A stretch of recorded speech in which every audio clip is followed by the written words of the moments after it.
Hi there, my name is Althan, and today we're taking a break from the fabricator videos just to switch up the pace a bit. I'm working on the second build video. If you follow me on Instagram, you'll know I've already primed the Vanguard of Zelia and I'm ready to paint it. Those videos will be following shortly, but I'm currently dealing with some IRL issues, but I'll endeavour to keep the Fabricator's Forge aflame with new creations and shit. Anyways, let's get into today's video, which is my top 5 Loyalist Space Marine chapters. Number 5, Raven Guard. The 19th Legion, the Black Wings, the Shadowborn, the black-clad scions of Corvus Corax. Specialising in guerrilla warfare and lightning attacks, they almost didn't survive the Horus Heresy, and only survived by the most desperate of measures. The Raven Guard come in at number 5 as they appeal to my edgier side, and I also love their tactics and just their sheer Black Ops air about them. The Raven Guard, I don't know much about them, but they're cool. Number 4, the Carcharodons, or the Carcharodons, or fucking the Space Sharks. Allegedly descended from the Raven Guard, but nonetheless, their unique and mysterious nature draws a lot of people to them. Being of an unknown founding, homeworld, and even their fortress monastery is unknown according to Lexicanum. And another funny fact is that, according to Lexicanum, their battle cry isn't known either. So this is a funny mental image of them just charging into battle in complete fucking silence, brutally slaying the enemies of the Imperium with silent rage and relishing every second of it. The Carcharodons. Land sharks in space. Number 3, the Celestial Lions. Gold and blue, with a lion head as their main iconography, inspired by the ancient African tribes to some extent. If I remember their appearance in the Armageddon anthology, these Sons of Dawns had drawn the ire of the Inquisition after an exterminatus was performed on the planet known as Qatar, or Qatar, or I don't know. Anyway, the Lions had been openly vocal about this exterminatus, and from then had been very openly vocal against the Inquisition, and that's one thing you don't do, because the Inquisition, they answer to the Emperor and no one else, and they have the most power in the Imperium, and this may have caused a delegation of Celestial Lions senior chapter officers to go missing during warp travel on the way to Terra, and their ship never arrived. And about like 2 years later, it was found on some other planet, and yeah. The Lions, in the Armageddon anthology, specifically the novella at the end called Blood and Fire, it centers around Reclusiant Grimaldus aiding a squad sergeant, Akin Dubaku, salvage the honour of the chapter. This resulted in almost all of the Celestial Lions being slain at the hand of the Orcs. But Dubaku survived, and High Marshal Helbrecht forced him to take the oath of Chapter Master and granted him an ancient suit of armour bearing the original heraldry of the Imperial Fist Legion.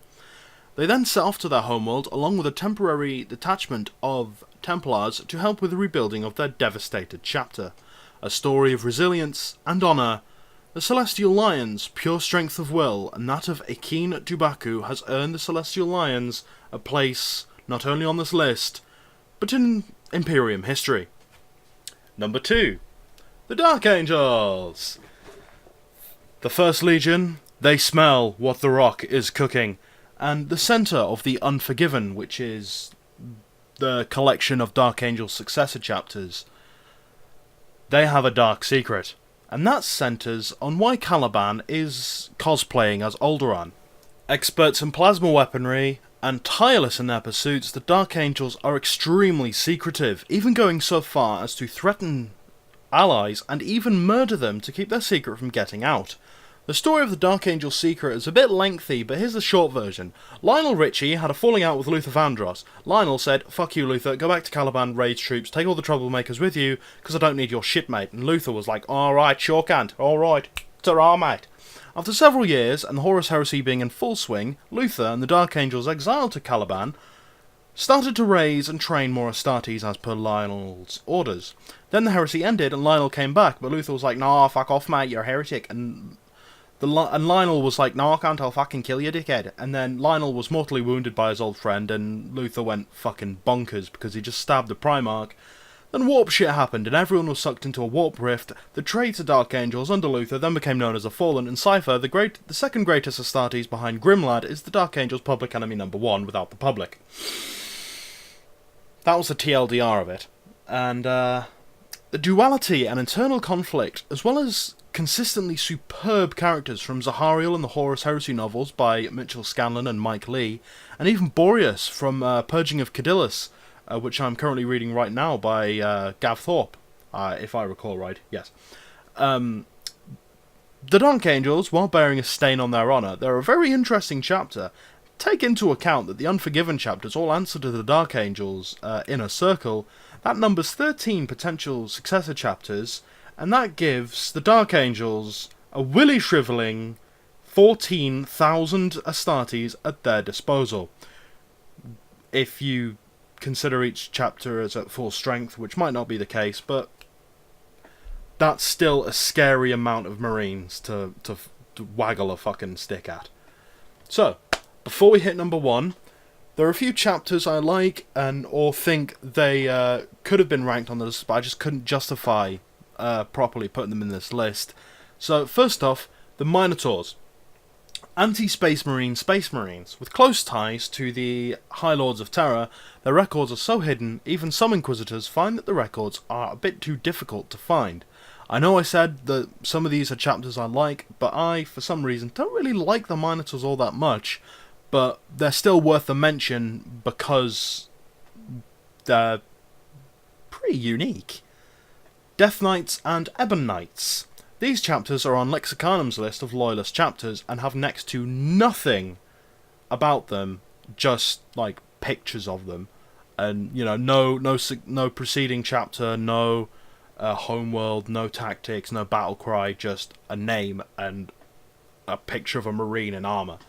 But they're in the honourable mentions because I used to main a Death Knight in World of Warcraft for several years, and Death Knights in the fluff for World of Warcraft, Death Knights are known as the Ebon Knights, or Knights of the Ebon Blade, so might have to use these in a project someday. Wahey. Now, the Death Watch aren't really a chapter, more of an organisation that takes members from other chapters to serve in their ranks in the fight against the Xenos threats. Black armour, silver left armour, massive arsenal of Imperium and Xenotech to use and abuse to bring hot fiery death on the enemies of the Imperium. What's not to love? Ultramarines, the fucking Smurfs. From Kato Sicarius to Titus What's-His-Face from the Space Marine game. The Ultramarines, while plot armoured up the arse from Games Workshop, taken at face value, it's an example of following the rules strictly into the letter can work in some occasions. And the last honourable mention is the Grey Knights. The Chamber Militant of my favourite Inquisition order, the Ordo Malleus. I didn't number these because while they are Astartes and technically a chapter, they're also fairly unique and apart from other Space Marines in their design, their tactics, and pretty much everything about them. And the reason they're the last honourable mention on this list is because they hold a unique honour among the chapters of the Adeptus Astartes. In over 10,000 years of service, not a single one of their number has ever defected to Chaos. That is nothing to waggle a power sword at. And #1, is it any fucking surprise that I pick the Black Templars, Deus Vult, and all that shit? Second founding chapter, led by Dawn's first captain, Sigismund, who was the Emperor's champion, the very first, during the attack on the Imperial Palace by Horus. Templars don't follow the Codex particularly strictly, much to the chagrin of the Ultramarines. When I said the Ultramarines are an example of the rules working when followed, the Black Templars are an example that when you don't follow the rules, you still can get a lot of shit done. Now, the Emperor's Champion, it isn't really a rank, but it's quite unique, because on the eve of battle, just as Sigismund was, the champion is almost always an initiate who will have experienced the vision of the Emperor. This is reported to the chaplains, and they will anoint the new champion, grant them the Black Sword and the Armour of Faith, some of the finest weapons and armour available in the Templars' arsenal, and potentially the Imperium's arsenal overall. I could go on for hours about how the Templars are unique, and in an original draft of this video, I listed all the ranks and spoke about shit that wasn't relevant, so I'll try and keep the fangirling to a minimum, if I've not already broken that promise. Templars don't have a homeworld, but instead they live aboard their crusade fleets, and they hold the record of the longest crusade in the Imperium to date. But why haven't they been included in Eternal Crusade? But fucked if I know. Get on that. There is conflict about the chapter size. It's said in the 4th edition codex that the chapter is around 5,000 to 6,000 strong, but in the 2014 novel Eternal Crusader, which interestingly mirrors Aaron Dembski-Bowden's sublime novel anthology Armageddon, it just... number 1 is Armageddon. Anyway, in Eternal Crusader, they were stated to be codex compliant, which in my view is complete bullshit. The author, Guy Haley, went on to state on his blog that the Templar numbers are variable depending on the time of the setting and story requirements, which I think, given the context, it's a fairly feasible answer. The number can fluctuate both out of universe and in universe, but I'm of the belief that the numbers are far greater than the codex compliant 1000. All in all, the Templars are my favourite chapter of all time, and until the GW make the Angry Marines canon, they are staying there. I'd have added the Blood Ravens, but this is getting too long as it is. Keep in mind, this is my own personal top 5.